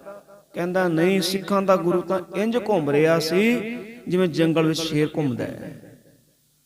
ਹੁਣ ਇਹ ਚਾਲ ਵੀ ਨਾ ਚੱਲੀ, ਹੁਣ ਸਿੱਧੇ ਹੋ ਗਏ। ਕਾਜ਼ੀ ਬਹਾਵਦੀਨ ਆਖਦਾ ਗੁਰੂ ਤੇਗ ਬਹਾਦਰ ਮਹਾਰਾਜ ਜੀ ਨੂੰ ਤੁਹਾਡੇ ਕੋਲ 3 ਰਸਤੇ ਨੇ। ਪਹਿਲਾ ਰਸਤਾ ਵੀ ਮੁਸਲਮਾਨੀ ਧਰਮ ਕਬੂਲ ਕਰੋ, ਈਨ ਮੰਨ ਲਓ। ਦੂਜਾ ਰਸਤਾ ਕਰਾਮਾਤ ਦਿਖਾਓ, ਤੇ ਤੀਜਾ ਰਸਤਾ ਹੈ ਵੀ ਫੇਰ ਜੇਕਰ ਨਹੀਂ ਮੰਨਦੇ ਤੇ ਮਰਨ ਵਾਸਤੇ ਤਿਆਰ ਹੋ ਜਾਓ, ਤੁਹਾਨੂੰ ਸਜ਼ਾ ਦਿੱਤੀ ਜਾਵੇਗੀ, ਕਤਲ ਕੀਤਾ ਜਾਵੇਗਾ। ਉਦੋਂ ਗੁਰੂ ਤੇਗ ਬਹਾਦਰ ਮਹਾਰਾਜ ਜੀ ਨੇ ਆਖਿਆ, ਕਾਜੀ ਜੇਕਰ ਅਸੀਂ ਇਸਲਾਮ ਨੂੰ ਕਬੂਲ ਕਰਦੇ ਹਾਂ ਫਿਰ ਸਾਡੇ ਧਰਮ ਦੀ ਸਰੀਰਕ ਮੌਤ ਹੁੰਦੀ ਹੈ, ਜੇਕਰ ਅਸੀਂ ਕਰਾਮਾਤ ਵਿਖਾਉਂਦੇ ਆ ਫਿਰ ਸਾਡੇ ਧਰਮ ਦੀ ਆਤਮਿਕ ਮੌਤ ਹੁੰਦੀ ਹੈ। ਹਾਂ, ਜਿਹੜਾ ਤੇਰੀ ਤੀਜੀ ਸ਼ਰਤ ਉਹ ਸਾਨੂੰ ਮਨਜ਼ੂਰ ਹੈ, ਜੋ ਤੇਰਾ ਦਿਲ ਕਰਦਾ ਤੂੰ ਸਜ਼ਾ ਦੇ। ਬੜੇ ਕ੍ਰੋਧ ਵਿੱਚ ਆਇਆ ਕਾਜੀ ਬਹਾਉਦੀਨ। ਹੁਣ ਇੱਥੇ ਗੁਰੂ ਦੇ ਸਿੱਖਾਂ ਨੂੰ ਤੇ ਗੁਰੂ ਸਾਹਿਬ ਨੂੰ ਅਲੱਗ-ਅਲੱਗ ਪਿੰਜਰਿਆਂ ਵਿੱਚ ਕੈਦ ਕਰ ਦਿੱਤਾ ਗਿਆ। ਕਹਿੰਦੇ ਪਿੰਜਰੇ ਵੀ ਇਸ ਢੰਗ ਨਾਲ ਬਣਾਏ ਸਨ, ਸਾਡੇ ਪੁਰਾਣੇ ਸਰੋਤਾਂ ਵਿੱਚ ਮਿਲਦਾ ਹੈ ਵੀ ਜਿਹਦੇ ਵਿੱਚ ਨਾ ਸਿੱਧਾ ਖੜਾ ਹੋਇਆ ਜਾ ਸਕਦਾ ਸੀ ਤੇ ਨਾ ਹੀ ਬੈਠਿਆ ਜਾ ਸਕਦਾ ਸੀ। ਉਹਦੇ ਵਿੱਚ ਲੋਹੇ ਦੀਆਂ ਸੂਲਾਂ ਲੱਗੀਆਂ ਹੋਈਆਂ ਸਨ, ਭਾਵ ਤਿੱਖੇ ਲੋਹੇ, ਵੀ ਜੇ ਖੜੇ ਹੁੰਦੇ ਤਾਂ ਵੀ ਸਿਰ ਵਿੱਚ ਚੁੱਭਦੇ, ਜੇ ਬੈਠਣ ਤੇ ਤਾਂ ਵੀ। ਹੁਣ ਕਹਿੰਦੇ 1925 ਤੱਕ ਉਹ ਪਿੰਜਰਾ ਜਿਹਦੇ ਵਿੱਚ ਗੁਰੂ ਤੇਗ ਬਹਾਦਰ ਮਹਾਰਾਜ ਨੂੰ ਕੈਦ ਕੀਤਾ ਸੀ, ਦਿੱਲੀ ਮੌਜੂਦ ਸੀ। ਉਹਦੇ ਤੋਂ ਬਾਅਦ ਉਹਦਾ ਪਤਾ ਨਹੀਂ ਲੱਗਾ, ਕਿਉਂਕਿ ਸਾਡੀ ਜਿਹੜੀ ਕੌਮ ਹੈ ਆਪਣੀ ਪੁਰਾਣੀ ਨਿਸ਼ਾਨੀਆਂ ਨੂੰ ਸਾਂਭਣ ਵਿੱਚ ਅਸਫਲ ਰਹੀ ਹੈ ਕਿਤੇ ਨਾ ਕਿਤੇ। ਉਹਦੇ ਤੋਂ ਬਾਅਦ ਉਸ ਪਿੰਜਰੇ ਦਾ ਪਤਾ ਨਹੀਂ ਲੱਗਾ। ਹੁਣ ਗੁਰੂ ਤੇਗ ਬਹਾਦਰ ਮਹਾਰਾਜ ਤੇ ਗੁਰੂ ਦੇ ਸਿੱਖਾਂ ਨੂੰ ਕੈਦ ਕੀਤਾ। ਹੁਣ ਕਾਜੀ ਬਹਾਉਦੀਨ ਸੋਚਦਾ ਆਪਣੇ ਮਨ ਅੰਦਰ ਵੀ ਪਹਿਲਾਂ ਇਹਨਾਂ ਦੇ ਸਿੱਖਾਂ ਤੇ ਉਹਨਾਂ ਨੂੰ ਸਜ਼ਾਵਾਂ ਦਿੱਤੀਆਂ ਜਾਣ ਕਠੋਰ, ਇਹਨਾਂ ਦੇ ਅੱਖਾਂ ਦੇ ਸਾਹਮਣੇ, ਤੇ ਇਹ ਡਰ ਜਾਣਗੇ ਤੇ ਡਰ ਕੇ ਈਨ ਮੰਨ ਲੈਣਗੇ। ਹੁਣ ਭਾਈ ਮਤੀ ਦਾਸ ਜੀ ਨੂੰ ਪਿੰਜਰੇ ਚੋਂ ਬਾਹਰ ਕੱਢਿਆ। ਹੁਣ ਕਾਜੀ ਬਹਾਉਦੀਨ ਆਖਦਾ ਹੈ ਵੀ ਦੋ ਰਸਤੇ ਨੇ, ਇੱਕ ਰਸਤਾ ਗੁਰੂ ਵੱਲ ਜਾਂਦਾ ਹੈ, ਇੱਕ ਰਸਤਾ ਸਬਦੇ ਵੱਲ। ਜੇ ਗੁਰੂ ਵੱਲ ਜਾਵੇਂਗਾ ਤੇ ਮੌਤ ਮਿਲੇਗੀ, ਉਹ ਸਾਹਮਣੇ ਵੇਖ ਤਖਤੇ ਜੁੜੇ ਹੋਏ ਨੇ, ਉਹ ਸਾਹਮਣੇ ਵੇਖ ਆਰਾ ਪਿਆ ਜੋ ਤੇਰੇ ਸੀਸ ਤੇ ਚੱਲਣਾ ਹੈ। ਜੇ ਸਾਡੇ ਵਾਲੇ ਪਾਸੇ ਆਉਣਾ, ਦੁਨੀਆ ਦੇ ਸਾਰੇ ਸੁੱਖ ਦੇ ਸਾਧਨ, ਐਸੋ ਆਰਾਮ ਉਹ ਤੈਨੂੰ ਮਿਲਣਗੇ। ਤੇ ਭਾਈ ਮਤੀ ਦਾਸ ਜੀ ਆਖਣ ਲੱਗੇ, ਮੈਂ ਗੁਰੂ ਦੀ ਕਿਰਪਾ ਸਦਕਾ ਦੁਨੀਆ ਦੇ ਸਾਰੇ ਸੁੱਖ ਆਨੰਦ ਮਾਣ ਚੁੱਕਾ, ਇਹਨਾਂ ਦਾ ਸਵਾਦ ਮੈਂ ਵੇਖ ਲਿਆ। ਮੈਂ ਕਦੇ ਆਰੇ ਦਾ ਸਵਾਦ ਨਹੀਂ ਵੇਖਿਆ, ਕਿਸੇ ਦੇ ਸਿਰ ਤੇ ਚੱਲਦਾ ਆਰਾ ਨਹੀਂ ਵੇਖਿਆ। ਤੂੰ ਇਸ ਤਰ੍ਹਾਂ ਕਰ, ਆਰਾ ਮੇਰੇ ਸੀਸ ਤੇ ਚਲਾ, ਉਦੋਂ ਮੈਂ ਤੈਨੂੰ ਦੱਸਾਂਗਾ ਇਹਦਾ ਸਵਾਦ ਚੱਖ ਕੇ ਵੀ ਦੋਨਾਂ ਵਿੱਚੋਂ ਕਿਹੜਾ ਵਧੀਆ ਹੈ, ਵੀ ਕਿਹੜਾ ਰਸਤਾ ਚੁਣਾ। ਹੁਣ ਕਹਿੰਦੇ ਭਾਈ ਮਤੀ ਦਾਸ ਜੀ ਨੂੰ ਤਖਤਿਆਂ ਦੇ ਨਾਲ ਜੋੜ ਕੇ ਜਦੋਂ ਸਿਰ ਤੇ ਚੀਰ ਪਾਇਆ, ਆਰਾ ਰੱਖਿਆ, ਕਹਿੰਦੇ ਰੁਕ ਜਾਓ। ਕਾਜੀ ਬਹਾਉਦੀਨ ਬੜਾ ਖੁਸ਼ ਹੋਇਆ, ਦਰੋਗਾ ਅਬਦੁੱਲਾ ਕੋਲ ਖੜਾ ਹੈ, ਖੁਸ਼ ਹੋਏ ਵੀ ਡਰ ਗਿਆ, ਮੰਨ ਜਾਵੇਗਾ। ਉਦੋਂ ਭਾਈ ਮਤੀ ਦਾਸ ਜੀ ਬੋਲੇ ਵੀ ਮੈਂ ਆਰੇ ਦਾ ਸਵਾਦ ਵੇਖ ਲਿਆ, ਆਰੇ ਦੇ ਸਵਾਦ ਅੱਗੇ ਦੁਨਿਆਵੀ ਸੁੱਖ, ਦੁਨਿਆਵੀ ਆਨੰਦ ਬੜੇ ਫਿੱਕੇ ਨੇ, ਮੈਨੂੰ ਇਹੀ ਰਸਤਾ ਮਨਜ਼ੂਰ ਹੈ, ਮੈਂ ਆਪਣੇ ਗੁਰੂ ਨੂੰ ਨਹੀਂ ਛੱਡ ਸਕਦਾ। ਕਹਿੰਦਾ ਹਜੇ ਵੀ ਵੇਖ, ਕਹਿੰਦੇ ਮੈਂ ਵੇਖ ਲਿਆ। ਹੁਣ ਕਹਿੰਦੇ ਤੇਰੀ ਅੰਤਮ ਇੱਛਾ, ਕਹਿੰਦੇ ਮੇਰੀ ਅੰਤਮ ਇੱਛਾ ਇਹ ਹੈ ਵੀ ਮੇਰਾ ਮੁੱਖ ਮੇਰੇ ਗੁਰੂ ਵੱਲ ਕਰ ਦਿੱਤਾ ਜਾਏ। ਅੱਜ ਕਿੰਨਾ ਭਾਗਾਂ ਵਾਲਾ ਦਿਨ ਹੈ, ਮੈਂ ਸੰਗਤ ਵਿੱਚ ਬੈਠ ਕੇ ਆਪਣੇ ਗੁਰੂ ਦੇ ਦਰਸ਼ਨ ਕੀਤੇ ਨੇ। ਅੱਜ ਮੇਰਾ ਗੁਰੂ ਕੱਲਾ ਮੇਰੇ ਸਾਹਮਣੇ ਬੈਠਾ ਤੇ ਕੱਲਾ ਮੈਂ ਸਾਹਮਣੇ ਚੌਂਕੜਾ ਮਾਰ ਕੇ ਆਪਣੇ ਗੁਰੂ ਦੇ ਦੀਦਾਰ ਕਰ ਰਿਹਾ। ਤੇ ਕਈ ਇਤਿਹਾਸਕ ਸਰੋਤਾਂ 'ਚ ਇਹ ਵੀ ਲਿਖਿਆ ਮਿਲਦਾ ਹੈ, ਉਹਨਾਂ ਨੇ ਆਖਿਆ ਵੀ ਮੇਰੀ ਜਿਹੜੀ ਜੀਭ ਹੈ ਨਾ ਕੱਟੀ ਜਾਏ, ਵੀ ਜਿਹੜਾ ਮੈਂ ਜਪਜੀ ਸਾਹਿਬ ਦਾ ਪਾਠ ਪ੍ਰਾਰੰਭ ਕੀਤਾ ਹੈ ਇਹਨੂੰ ਮੈਂ ਪੂਰਾ ਕਰ ਲਾਂ। ਕਹਿੰਦੇ ਗੁਰੂ ਤੇਗ ਬਹਾਦਰ ਮਹਾਰਾਜ ਪਿੰਜਰੇ ਵਿੱਚੋਂ ਮੁਸਕਰਾਏ, ਕਹਿਣ ਲੱਗੇ ਭਾਈ ਮਤੀ ਦਾਸ ਤੇਰਾ ਸਬਰ ਸਿਦਕ ਅਸੀਂ ਵੇਖ ਲਿਆ। ਹੁਣ ਜਿਹੜਾ ਤੂੰ ਨੇਮ ਨਿਭਾਉਣਾ ਚਾਹੁੰਦਾ, ਤੇਰਾ ਨੇਮ ਨਿਭੇਗਾ, ਭਾਵੇਂ ਜੀਵ ਰਹੇ ਨਾ ਰਹੇ, ਤੇਰਾ ਜਪਜੀ ਸਾਹਿਬ ਦਾ ਪਾਠ ਸੰਪੂਰਨ ਹੋਵੇਗਾ। ਹੁਣ ਆਰਾ ਤਾਂ ਆ ਰਿਹਾ, ਕਹਿੰਦੇ ਸਰੀਰ ਦੋ ਫਾੜ ਹੋ ਕੇ ਦੋ ਹਿੱਸਿਆਂ ਵਿੱਚ ਜ਼ਮੀਨ ਵਿੱਚ ਡਿੱਗਿਆ, ਪਰ ਕਹਿੰਦੇ ਦੋਨਾਂ ਫਾੜਾਂ ਵਿੱਚੋਂ ਜਪਜੀ ਸਾਹਿਬ ਦੇ ਪਾਠ ਦੀ ਆਵਾਜ਼ ਆਉਂਦੀ ਰਹੀ। ਹੁਣ ਜਦੋਂ ਸ਼ਹਾਦਤ ਹੁੰਦੀ ਹੈ, ਗੁਰੂ ਤੇਗ ਬਹਾਦਰ ਮਹਾਰਾਜ ਪਿੰਜਰੇ ਵਿੱਚੋਂ ਬੋਲਦੇ ਨੇ, ਧੰਨ ਸਿੱਖੀ, ਧੰਨ ਸਿੱਖੀ, ਧੰਨ ਸਿੱਖੀ, ਧੰਨ ਗੁਰੂ ਦੇ ਸਿੱਖ। ਹੁਣ ਭਾਈ ਜੈਤਾ ਜੀ ਉਹ ਚਸ਼ਮਦੀਦ ਹੈ ਵੀ ਜਿਹਨੇ ਸਾਰੀ ਇਹ ਸ਼ਹਾਦਤ ਆਪਣੇ ਅੱਖਾਂ ਦੇ ਸਾਹਮਣੇ ਵੇਖੀ। ਹੁਣ ਪਿੰਜਰੇ ਵਿੱਚੋਂ ਭਾਈ ਦਿਆਲਾ ਜੀ ਬੋਲ ਉੱਠੇ, ਕਹਿੰਦੇ ਦਰੋਗਾ ਅਬਦੁੱਲਾ, ਇਹ ਆਰਾ ਤੂੰ ਮੇਰੇ ਭਰਾ ਮਤੀ ਦਾਸ ਦੇ ਸੀਸ ਤੇ ਨਹੀਂ ਚਲਾਇਆ, ਆਪਣੀ ਮੁਗਲ ਸਲਤਨਤ ਦੀ ਜੜ੍ਹਾਂ ਤੇ ਚਲਾਇਆ। ਉਹ ਦਿਨ ਦੂਰ ਨਹੀਂ ਜਦੋਂ ਤੁਹਾਡੀ ਮੁਗਲ ਸਲਤਨਤ ਦਾ ਅੰਤ ਹੋਵੇਗਾ। ਕਹਿੰਦੇ ਨੂੰ ਬਾਹਰ ਕੱਢ ਲਿਆ, ਪਿੰਜਰੇ ਵਿੱਚੋਂ ਬਾਹਰ ਕੱਢਿਆ। ਹੁਣ ਦਰੋਗਾ ਅਬਦੁੱਲਾ ਕਹਿੰਦਾ ਇਹਦੀ ਸਜ਼ਾ ਹੋਰ ਕਠੋਰ ਕੀਤੀ ਜਾਏ। ਫਿਰ ਉਹੀ ਸ਼ਰਤਾਂ ਰੱਖੀਆਂ ਵੀ ਇੱਕ ਰਸਤਾ ਗੁਰੂ ਵੱਲ ਜਾਂਦਾ, ਇੱਕ ਰਸਤਾ ਸਾਡੇ ਵੱਲ, ਵੀ ਇੱਧਰ ਸਾਰੇ ਸੁੱਖ ਨੇ ਦੁਨਿਆਵੀ, ਐਸੋ ਆਰਾਮ ਹੈ, ਤੇਰੀ ਸਜ਼ਾ ਮਾਫ ਕਰ ਦਿੱਤੀ ਜਾਏਗੀ। ਜੇ ਗੁਰੂ ਵੱਲ ਜਾਵੇਂਗਾ ਤੇਰਾ ਹਾਲ ਵੀ ਤੇਰੇ ਭਰਾ ਵਰਗਾ ਕਰ ਦਿੱਤਾ ਜਾਏਗਾ। ਇੱਥੇ ਮੈਂ ਇਹ ਵੀ ਅਰਜ਼ ਕਰਦੇ ਆ ਵੀ ਭਾਈ ਸਤੀ ਦਾਸ ਤੇ ਭਾਈ ਮਤੀ ਦਾਸ ਇਹ ਦੋਨੋਂ ਸੱਕੇ ਭਰਾ ਸਨ, ਤੇ ਭਾਈ ਦਿਆਲਾ ਜੀ ਸ਼ਹੀਦ ਮਨੀ ਸਿੰਘ ਦੇ ਭਰਾ ਸਨ। ਇਹ 12 ਭਰਾ ਹੋਏ ਨੇ। ਸ਼ਹੀਦ ਭਾਈ ਮਨੀ ਸਿੰਘ ਜੀ 11 ਭਰਾਵਾਂ ਨੇ ਸ਼ਹਾਦਤ ਦਾ ਜਾਮ ਪੀਤਾ ਆਪਣੇ ਗੁਰੂ ਪਿਆਰ ਸਦਕਾ। 11 ਭਰਾ ਸ਼ਹੀਦ ਨੇ 12 ਵਿੱਚੋਂ। ਹੁਣ ਪਤੀਲਾ ਮੰਗਾਇਆ ਗਿਆ, ਉਹਦੇ ਵਿੱਚ ਪਾਣੀ ਭਰ ਕੇ ਭਾਈ ਦਿਆਲਾ ਜੀ ਨੂੰ ਵਿੱਚ ਬਿਠਾ ਕੇ ਉੱਪਰ ਢੱਕਣ ਲਾ ਦਿੱਤਾ। ਆਪਾਂ ਵੇਖਦੇ ਹਾਂ ਫੋਟੋਆਂ ਵਿੱਚ ਵੀ ਉਹਨਾਂ ਦਾ ਸੀਸ ਬਾਹਰ ਹੈ, ਪਰ ਐਸਾ ਨਹੀਂ ਸੀ। ਜ਼ਾਲਮਾਂ ਨੇ ਅੰਦਰ ਬਿਠਾ ਕੇ ਢੱਕਣ ਲਾ ਕੇ ਉੱਪਰ ਵਜਨ ਪਾ ਦਿੱਤਾ ਵੀ ਜਦੋਂ ਛੇਕਾ ਲੱਗੇ ਇਹ ਬਾਹਰ ਨਾ ਨਿਕਲ ਸਕਣ। ਤੇ ਅੱਗ ਦਾ ਭਾਂਬੜ ਮਚਾਇਆ ਗਿਆ।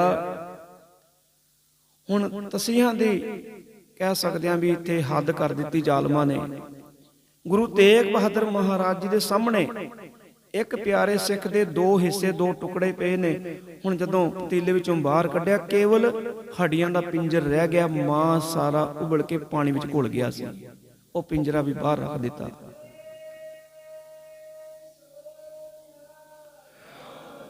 ਹੁਣ ਇਸ ਤਰ੍ਹਾਂ ਵੀ ਗੁਰੂ ਤੇਗ ਬਹਾਦਰ ਮਹਾਰਾਜ ਜੀ ਦੇ ਮਨ ਅੰਦਰ ਖੋਫ ਪੈਦਾ ਹੋ ਜੇ, ਡਰ ਪੈਦਾ ਹੋ ਜੇ, ਪਰ ਗੁਰੂ ਤੇਗ ਬਹਾਦਰ ਮਹਾਰਾਜ ਜੀ ਨੇ ਫਿਰ ਆਪਣੇ ਮੁਖੋਂ ਬਚਨ ਉਚਾਰੇ, ਧੰਨ ਸਿੱਖੀ, ਧੰਨ ਸਿੱਖੀ। ਹੁਣ ਭਾਈ ਸਤੀ ਦਾਸ ਜੀ ਨੂੰ ਬਾਹਰ ਕੱਢਿਆ, ਉਹਨਾਂ ਸਾਹਮਣੇ ਵੀ ਉਹੀ ਸ਼ਰਤਾਂ ਰੱਖੀਆਂ ਵੀ ਈਨ ਮੰਨ ਲਓ। ਭਾਈ ਸਤੀ ਦਾਸ ਜੀ ਨੇ ਵੀ ਇਨਕਾਰ ਕਰ ਦਿੱਤਾ। ਕਹਿੰਦੇ ਮੈਨੂੰ ਮੇਰਾ ਗੁਰੂ ਪਿਆਰਾ ਹੈ, ਜਿੱਥੇ ਮੇਰੇ ਭਰਾਵਾਂ ਨੇ ਸ਼ਹਾਦਤ ਦਾ ਜਾਮ ਪੀਤਾ ਮੈਂ ਵੀ ਹੱਸ ਕੇ ਪੀਵਾਂਗਾ। ਹੁਣ ਉਹਨਾਂ ਨੂੰ ਜਿਉਂਦਿਆਂ ਨੂੰ ਰੂਮ ਵਿੱਚ ਲਪੇਟ ਕੇ ਅੱਗ ਲਾ ਦਿੱਤੀ। ਜਿਉਂਦਿਆਂ ਨੂੰ ਕਹਿ ਸਕਦੇ ਆ ਉਹਨਾਂ ਨੇ ਸਾੜ ਦਿੱਤਾ। ਭਾਈ ਜੈਤਾ ਜੀ ਨੇ ਸਭ ਕੁਝ ਵੇਖਿਆ। ਇਹ ਜਿਹੜੀ ਸ਼ਹਾਦਤਾਂ ਨੇ ਇਹ 11 ਤਰੀਕ ਦੀਆਂ ਨੇ, 11 ਦਸੰਬਰ 1675 ਨੂੰ। ਹੁਣ ਅੱਜ ਦੀ ਰਾਤ ਗੁਰੂ ਤੇਗ ਬਹਾਦਰ ਮਹਾਰਾਜ ਪਿੰਜਰੇ ਵਿੱਚ ਇਕੱਲੇ ਨੇ। ਹੁਣ ਅਗਲਾ ਦਿਨ ਚੜ੍ਹਿਆ। ਹੁਣ ਦਰੋਗਾ ਅਬਦੁੱਲਾ ਆਉਂਦਾ ਹੈ, ਕਾਜੀ ਬਹਾਵਦੀਨ ਆਉਂਦਾ ਹੈ। ਹੁਣ ਜਲਾਦ ਸੈਯਦ ਜਲਾਲੂਦੀਨ ਸੈਯਦ ਤਾਂ ਵੀ ਆਮ ਕਿਸੇ ਲੋਕ ਨੂੰ ਜਦੋਂ ਸਜ਼ਾ ਦੇਣੀ ਹੁੰਦੀ ਸੀ ਉਹਨਾਂ ਵਾਸਤੇ ਆਮ ਜਲਾਦ ਹੁੰਦੇ ਸਨ। ਜਦੋਂ ਕਿਸੇ ਧਾਰਮਿਕ ਪੁਰਖ ਨੂੰ, ਕਿਸੇ ਧਾਰਮਿਕ ਹਸਤੀ ਨੂੰ ਸਜ਼ਾ ਦੇਣੀ ਹੁੰਦੀ ਸੀ ਉਹਨਾਂ ਵਾਸਤੇ ਸੈਯਦ ਜਲਾਲ ਹੁੰਦੇ ਸਨ। ਹੁਣ ਜਲਾਲੂਦੀਨ ਆਇਆ, ਗੁਰੂ ਤੇਗ ਬਹਾਦਰ ਮਹਾਰਾਜ ਜੀ ਨੂੰ ਆਖਦਾ ਹੈ ਵੀ ਫੇਰ ਤੁਹਾਡੇ ਕੋਲੇ ਮੌਕਾ ਹੈ ਵੀ ਤੁਸੀਂ ਈਨ ਮੰਨ ਲਓ ਜਾਂ ਕਰਾਮਾਤ ਵਿਖਾਓ। ਗੁਰੂ ਤੇਗ ਬਹਾਦਰ ਮਹਾਰਾਜ ਜੀ ਨੇ ਫਿਰ ਆਖਿਆ ਵੀ ਨਾ ਤਾਂ ਅਸੀਂ ਈਨ ਮੰਨਣੀ ਹੈ ਤੇ ਨਾ ਤੈਨੂੰ ਕੋਈ ਕਰਾਮਾਤ ਵਿਖਾਉਣੀ ਹੈ। ਤੇ ਕਹਿੰਦਾ ਫਿਰ ਹੁਣ ਮਰਨ ਵਾਸਤੇ ਤਿਆਰ ਹੋ ਜਾਓ। ਹੁਣ ਗੁਰੂ ਤੇਗ ਬਹਾਦਰ ਮਹਾਰਾਜ ਜੀ ਨੂੰ ਜਲਾਲੂਦੀਨ ਆਖਦਾ ਹੈ ਵੀ ਮੈਂ ਪੁਸ਼ਤੈਨੀ ਜਲਾਦ ਹਾਂ, ਮੇਰੇ ਹੱਥ ਕੰਬਣ ਨਹੀਂ ਲੱਗੇ ਸਜ਼ਾ ਦੇਣ ਲੱਗਿਆ, ਮੈਂ ਬੜਿਆਂ ਨੂੰ ਸਜ਼ਾ ਦਿੱਤੀ ਹੈ। ਦਰੋਗਾ ਅਬਦੁੱਲਾ ਕਹਿੰਦਾ ਮੈਂ ਵੀ ਪੁਸ਼ਤੈਨੀ ਦਰੋਗਾ, ਮੈਂ ਵੱਡੇ ਵੱਡੇ ਵਾਗਿਆਂ ਨੂੰ ਸਿੱਧਾ ਕਰ ਦਿੱਤਾ ਹੈ, ਸਿੱਧੇ ਰਸਤੇ ਤੇ ਪਾਇਆ। ਕਾਜੀ ਵੀ ਕਹਿੰਦਾ ਮੈਂ ਵੀ ਪੁਸ਼ਤੈਨੀ ਕਾਜੀ ਹਾਂ। ਗੁਰੂ ਤੇਗ ਬਹਾਦਰ ਮਹਾਰਾਜ ਮੁਸਕਰਾਏ, ਕਹਿੰਦੇ ਵਾਹ ਪਰਮਾਤਮਾ, ਕਿਹੋ ਜਿਹਾ ਨਜ਼ਾਰਾ ਹੈ ਵੀ ਇੱਕ ਪਾਸੇ ਪੁਸ਼ਤੈਨੀ ਜਲਾਦ, ਪੁਸ਼ਤੈਨੀ ਦਰੋਗਾ ਤੇ ਪੁਸ਼ਤੈਨੀ ਕਾਜੀ। ਤੇ ਗੁਰੂ ਤੇਗ ਬਹਾਦਰ ਮਹਾਰਾਜ ਕਹਿਣ ਲੱਗੇ ਮੈਂ ਵੀ ਪੁਸ਼ਤੈਨੀ ਸ਼ਹੀਦ ਹਾਂ। ਮੇਰਾ ਦਾਦਾ ਗੁਰੂ ਅਰਜਨ ਦੇਵ ਜੋ ਸ਼ਹੀਦਾਂ ਦਾ ਸਰਤਾਜ ਹੈ, ਮੈਂ ਵੀ ਪੁਸ਼ਤੈਨੀ ਸ਼ਹੀਦ ਹਾਂ ਤੇ ਮੈਨੂੰ ਕੋਈ ਡਰ ਖੋਫ ਨਹੀਂ। ਹੁਣ ਕਹਿੰਦੇ ਜੇ ਮਰਨਾ ਹੀ ਹੈ ਤੇ ਕੋਈ ਅੰਤਮ ਇੱਛਾ ਤੁਹਾਡੀ। ਗੁਰੂ ਤੇਗ ਬਹਾਦਰ ਮਹਾਰਾਜ ਕਹਿਣ ਲੱਗੇ ਵੀ ਮੈਂ ਇਸ਼ਨਾਨ ਕਰਨਾ ਚਾਹੁੰਦਾ। ਉਹ ਪਾਵਨ ਖੂਹੀ ਗੁਰਦੁਆਰਾ ਸੀਸਗੰਜ ਸਾਹਿਬ ਦਿੱਲੀ ਵਿਖੇ ਅੱਜ ਵੀ ਮੌਜੂਦ ਹੈ, ਜਿੱਥੇ ਗੁਰੂ ਤੇਗ ਬਹਾਦਰ ਮਹਾਰਾਜ ਜੀ ਨੇ ਇਸ਼ਨਾਨ ਕੀਤਾ। ਕਹਿੰਦੇ ਹੋਰ ਇੱਛਾ ਕੋਈ ਹੋਵੇ ਤਾਂ ਦੱਸੋ। ਗੁਰੂ ਤੇਗ ਬਹਾਦਰ ਮਹਾਰਾਜ ਆਖਦੇ ਨੇ ਵੀ ਮੈਂ ਜਿਹੜਾ ਪਾਠ ਪ੍ਰਾਰੰਭ ਕੀਤਾ, ਜਦੋਂ ਪਾਠ ਦੀ ਸਮਾਪਤੀ ਹੋਵੇ ਉਦੋਂ ਤੁਸੀਂ ਮੈਨੂੰ ਸਜ਼ਾ ਦੇਣੀ ਹੈ। ਹੁਣ ਜਪਜੀ ਸਾਹਿਬ ਦਾ ਪਾਠ ਗੁਰੂ ਤੇਗ ਬਹਾਦਰ ਮਹਾਰਾਜ ਜੀ ਨੇ ਪ੍ਰਾਰੰਭ ਕੀਤਾ। ਜਦੋਂ ਅਖੀਰਲੀਆਂ ਪੰਕਤੀਆਂ ਆਈਆਂ ਸ਼ਲੋਕ ਦੀਆਂ, ਜਿਨੀ ਨਾਮ ਧਿਆਇਆ ਗੇ ਮੁਸ਼ੱਕਤ ਘਾਲ, ਨਾਨਕ ਤੇ ਮੁਖ ਉਜਲੇ ਕੇਤੀ ਛੁੱਟੀ ਨਾਲ। ਜਦੋਂ ਅਕਾਲ ਪੁਰਖ ਵਾਹਿਗੁਰੂ ਅੱਗੇ ਉਹਨਾਂ ਨੇ ਆਪਣਾ ਮਸਤਕ ਝੁਕਾਇਆ, ਸੀਸ ਝੁਕਾਇਆ, ਜਲਾਲੂਦੀਨ ਨੇ ਭਰਮਾਂ ਵਾਰ ਕੀਤਾ। ਗੁਰੂ ਤੇਗ ਬਹਾਦਰ ਮਹਾਰਾਜ ਜੀ ਦਾ ਪਾਵਨ ਸੀਸ ਧੜ ਤੋਂ ਅਲੱਗ ਹੋ ਗਿਆ।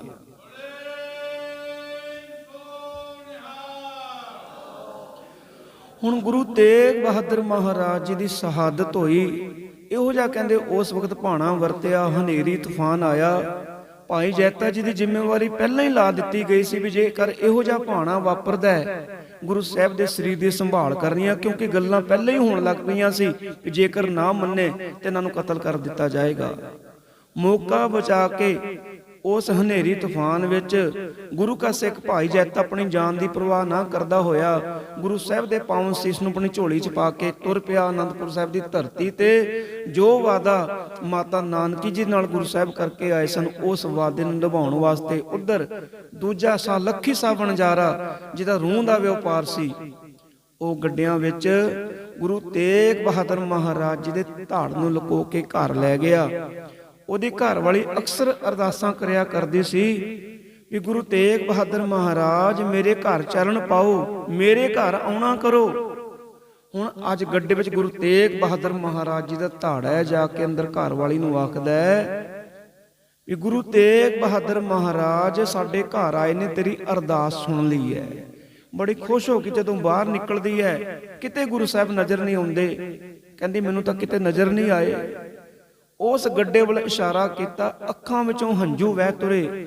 ਜਦੋਂ ਗੁਰੂ ਤੇਗ ਬਹਾਦਰ ਮਹਾਰਾਜ ਜੀ ਦਾ ਧੜ ਵੇਖਿਆ, ਉਹਦੇ ਅੱਖਾਂ ਵਿੱਚੋਂ ਵੀ ਵੈਰਾਗ ਦੇ ਹੰਝੂ। ਕਹਿੰਦੀ ਗੁਰੂ ਸਾਹਿਬ ਮੈਂ ਅਰਦਾਸਾਂ ਕਰਦੀ ਸੀ ਮੇਰੇ ਘਰ ਚਰਨ ਪਾਉਣੇ ਨੇ, ਮੈਂ ਇਹ ਨਹੀਂ ਆਖਿਆ ਸੀ ਵੀ ਇਸ ਹਾਲਤ 'ਚ ਮੇਰੇ ਘਰ ਆਉਣਾ। ਦੇਖੋ ਗੁਰੂ ਤੇਗ ਬਹਾਦਰ ਮਹਾਰਾਜ ਜੀ ਦਾ ਧੜ ਵੀ ਮਨ ਦੀਆਂ ਇੱਛਾਵਾਂ ਪੂਰੀਆਂ ਕਰਦਾ ਹੈ। ਇੱਛਾ ਸੀ ਵੀ ਮੇਰੇ ਘਰ ਆਉਣ, ਭਾਵੇਂ ਧੜ ਪਹੁੰਚਿਆ। ਧੰਨ ਗੁਰੂ ਦਾ ਸਿੱਖ ਜਿਹਨੇ ਆਪਣੇ ਜਾਨ ਦੀ ਪਰਵਾਹ ਨਹੀਂ ਕੀਤੀ, ਆਪਣੇ ਘਰ ਨੂੰ ਹੀ ਅੱਗ ਲਾ ਦਿੱਤੀ। ਗੁਰੂ ਸਾਹਿਬ ਦੇ ਧੜ ਦਾ ਸੰਸਕਾਰ ਕੀਤਾ। ਉਹ ਘਰ ਵੀ ਪੂਜਣ ਯੋਗ ਹੋ ਗਿਆ, ਗੁਰਦੁਆਰਾ ਰਕਾਬਗੰਜ ਸਾਹਿਬ।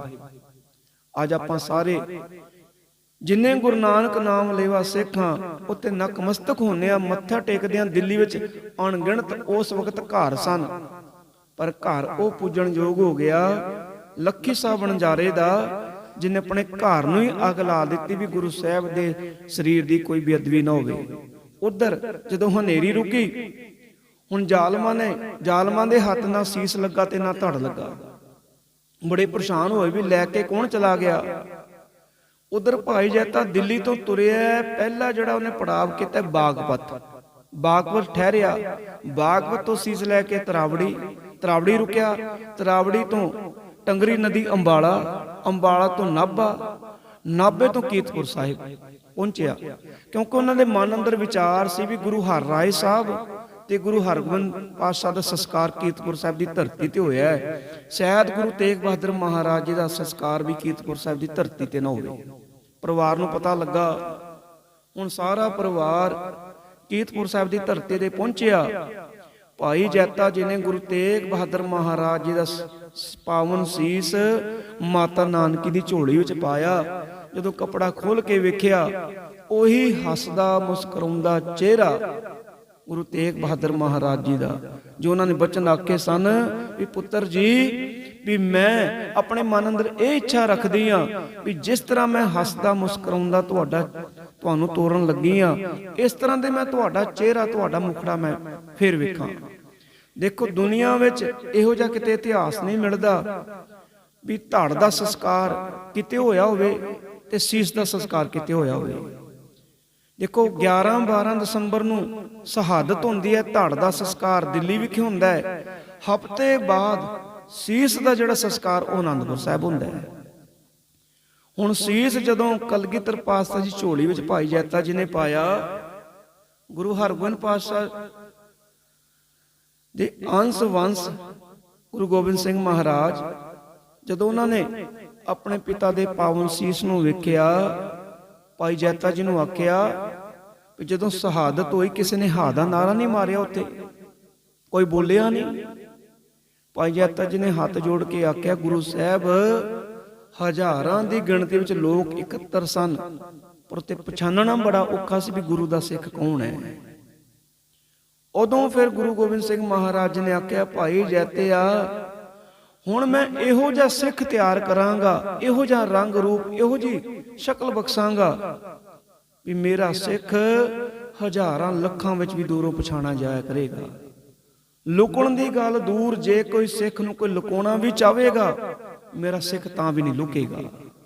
ਜਿਹੜਾ ਆ ਸਾਡਾ ਸਵਰੂਪ ਹੈ, ਸਿਰ ਤੇ ਦਸਤਾਰ ਹੈ, ਦਾੜ ਹੈ, ਇਹ ਗੁਰੂ ਗੋਬਿੰਦ ਸਿੰਘ ਮਹਾਰਾਜ ਜੀ ਦੀ ਬਖਸ਼ਿਸ਼ ਹੈ, ਜੋ ਉਸ ਵਕਤ ਬਚਨ ਕੀਤੇ ਸਨ। ਕਹਿੰਦੇ ਹੁਣ ਮੈਂ ਇਹੋ ਜਿਹਾ ਸਿੱਖ ਤਿਆਰ ਕਰਾਂਗਾ ਵੀ ਜੋ ਹਜ਼ਾਰਾਂ ਲੱਖਾਂ ਦੀ ਗਿਣਤੀ ਵਿੱਚ ਵੀ ਦੂਰੋਂ ਨਜ਼ਰ ਆਇਆ ਕਰੇਗਾ।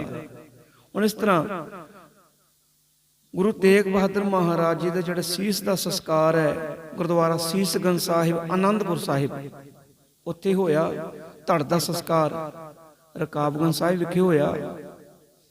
ਉਧਰ ਜੋ ਗੁਰੂ ਤੇਗ ਬਹਾਦਰ ਮਹਾਰਾਜ ਜੀ ਨੇ ਬਚਨ ਕੀਤੇ ਸਨ, ਕਾਜੀ ਵਹਾਬਦੀਨ ਨੂੰ ਤੂੰ ਆਖਦਾ ਪੁਸਤੈਨੀ ਕਾਜੀ ਆ, ਤੇ ਇਹ ਆਖਦਾ ਮੈਂ ਪੁਸਤੈਨੀ ਜਲਾਦ ਆ।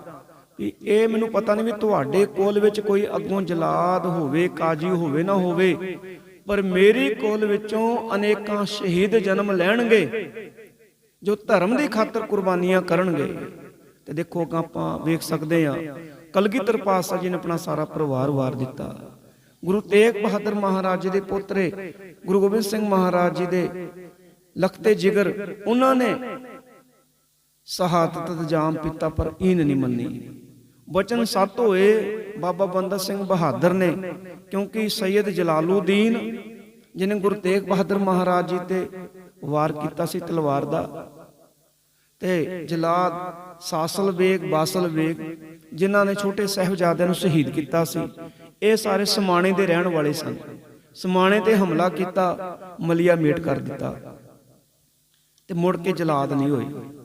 ਸੋ ਇਸ ਤਰ੍ਹਾਂ ਗੁਰੂ ਤੇਗ ਬਹਾਦਰ ਮਹਾਰਾਜ ਜੀ ਦਾ ਜੀਵਨ, ਜੋ ਆਪਾਂ ਉਹਨਾਂ ਦਾ ਜੀਵਨ ਸਰਵਣ ਕੀਤਾ, ਸ਼ਹਾਦਤ ਬਾਰੇ ਆਪਾਂ ਵਿਚਾਰ ਕੀਤੀ ਹੈ। ਅੱਜ ਜੇਕਰ ਹਿੰਦੁਸਤਾਨ ਵਿੱਚ ਹਿੰਦੂ ਧਰਮ ਸਲਾਮਤ ਹੈ, ਕਹਿ ਸਕਦੇ ਹਾਂ ਇਹ ਗੁਰੂ ਤੇਗ ਬਹਾਦਰ ਮਹਾਰਾਜ ਜੀ ਦੀ ਬਦੌਲਤ। ਉਹਨਾਂ ਨੇ ਕੁਰਬਾਨੀ ਕੀਤੀ ਹੈ, ਉਹਨਾਂ ਨੇ ਸ਼ਹਾਦਤ ਦਿੱਤੀ ਹੈ, ਤਾਂ ਅੱਜ, ਕਿਉਂਕਿ ਔਰੰਗਜ਼ੇਬ ਨੇ ਤਾਂ ਨਿਰਣਾ ਕਰ ਲਿਆ ਸੀ ਵੀ ਮੈਂ ਸਾਰੇ ਹਿੰਦੁਸਤਾਨ ਨੂੰ ਮੁਸਲਮਾਨੀ ਮੱਤ ਵਿੱਚ ਲਿਆਵਾਂਗਾ, ਤੇ ਅਣਗਿਣਤ ਨੇ ਜ਼ੁਲਮ ਢਾਏ, ਮੰਦਰਾਂ ਨੂੰ ਢਾਇਆ।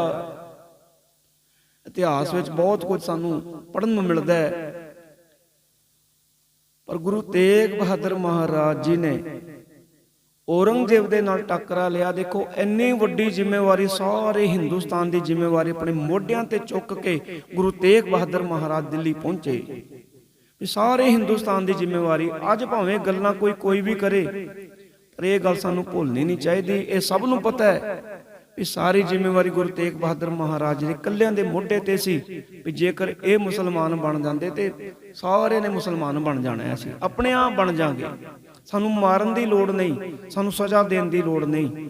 ਪਰ ਗੁਰੂ ਸਾਹਿਬ ਨੇ ਜ਼ਾਲਮ ਸਰਕਾਰ ਦਾ ਮੁਕਾਬਲਾ ਕੀਤਾ, ਬਲੀਦਾਨ ਦਿੱਤਾ, ਤੇ ਇੱਥੋਂ ਇਹ ਸਿਲਸਿਲਾ ਸ਼ਹਾਦਤ ਦਾ ਖਤਮ ਹੋਇਆ।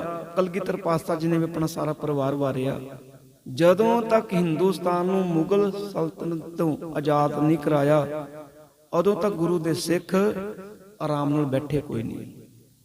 ਉਦੋਂ ਵੀ ਸ਼ਹਾਦਤਾਂ ਹੁੰਦੀਆਂ ਰਹੀਆਂ, ਹੁਣ ਵੀ ਗੁਰੂ ਦੇ ਸਿੱਖ ਜਿੱਥੇ ਧਰਮ ਤੇ ਆਣ ਬਣਦੀ ਹੈ, ਉੱਥੇ ਸ਼ਹਾਦਤ ਦੇਣ ਲੱਗਿਆ, ਬਲੀਦਾਨ ਦੇਣ ਲੱਗਿਆ ਗੁਰੂ ਕਾ ਸਿੱਖ ਅੱਜ ਵੀ ਨਹੀਂ ਸੋਚਦਾ। ਤੇ ਦੁਨੀਆ ਵਿੱਚ ਕਹਿ ਸਕਦੇ ਹਾਂ ਸਾਡੇ ਧਰਮ ਨੂੰ ਲੋਕ ਜੇ ਸਤਿਕਾਰ ਬਖਸ਼ਦੇ ਨੇ, ਇਸੇ ਕਰਕੇ ਕਿਉਂਕਿ ਗੁਰੂ ਸਾਹਿਬ ਨੇ ਜਿਹੜੇ ਪੁਰਨੇ ਪਾਏ ਨੇ, ਜੋ ਸਾਨੂੰ ਉਹਨਾਂ ਨੇ ਰਾਹ ਦਿਖਾਇਆ, ਸੱਚ ਦਾ ਮਾਰਗ ਦਿਖਾਇਆ, ਉਹਦੇ ਤੇ ਗੁਰੂ ਦੇ ਸਿੱਖ ਚੱਲੇ ਨੇ। ਤੇ ਅੱਜ ਪੂਰੇ ਸੰਸਾਰ ਵਿੱਚ ਸਿੱਖ ਕੌਮ ਨੂੰ ਮਾਣ ਸਤਿਕਾਰ ਪ੍ਰਾਪਤ ਹੈ। ਸਾਨੂੰ ਲੋਕ ਸਤਿਕਾਰ ਦਿੰਦੇ ਨੇ, ਮਾਣ ਨਾਲ ਸਾਡਾ ਨਾਂ ਲਿਆ ਜਾਂਦਾ ਹੈ। ਇਹ ਸਭ ਗੁਰੂ ਸਾਹਿਬ ਦੀਆਂ ਕੁਰਬਾਨੀਆਂ ਕਰਕੇ, ਸ਼ਹਾਦਤਾਂ ਕਰਕੇ ਹੀ ਹੈ। ਸੋ ਆਪਾਂ ਅਰਦਾਸ ਕਰੀਏ ਵੀ ਗੁਰੂ ਤੇਗ ਬਹਾਦਰ ਮਹਾਰਾਜ ਜੀ ਦਾ, ਗੁਰੂ ਤੇਗ ਬਹਾਦਰ ਮਹਾਰਾਜ ਜੀ ਦੇ ਸਿੱਖਾਂ ਜੋ ਸਾਡੇ ਭਰਾਵਾਂ ਨੇ ਬਲੀਦਾਨ ਦਿੱਤਾ, ਸ਼ਹਾਦਤ ਦਾ ਜਾਮ ਪੀਤਾ, ਉਹਨਾਂ ਤੋਂ ਆਪਾਂ ਸਿੱਖਿਆ ਲੈਣੀ ਹੈ। ਕਿਸੇ ਸ਼ਾਇਰ ਨੇ ਵੀ ਲਿਖਿਆ, ਜਿਨ ਕਾ ਦਿਨ ਮਨਾਤੇ ਉਨਕੀ ਬਾਤ ਕੋ ਵੀ ਮਾਨੋ, ਜਿਨ ਕਾ ਦਿਨ ਮਨਾਤੇ ਹੋ ਉਨਕੀ ਰਮਜ ਕੋ ਵੀ ਜਾਨੋ। ਸੋ ਗੁਰੂ ਸਾਹਿਬ ਸਾਨੂੰ ਆਪਣੇ ਦੱਸੇ ਹੋਏ ਮਾਰਗ ਤੇ ਚੱਲਣ ਦੀ ਤਾਕਤ ਬਖਸ਼ਣ। ਭੁੱਲਾਂ ਚੁੱਕਾਂ ਦੀ ਖਿਮਾ। ਆਓ ਆਨੰਦ ਸਾਹਿਬ ਦਾ ਪਾਠ ਸਰਵਣ ਕਰੀਏ।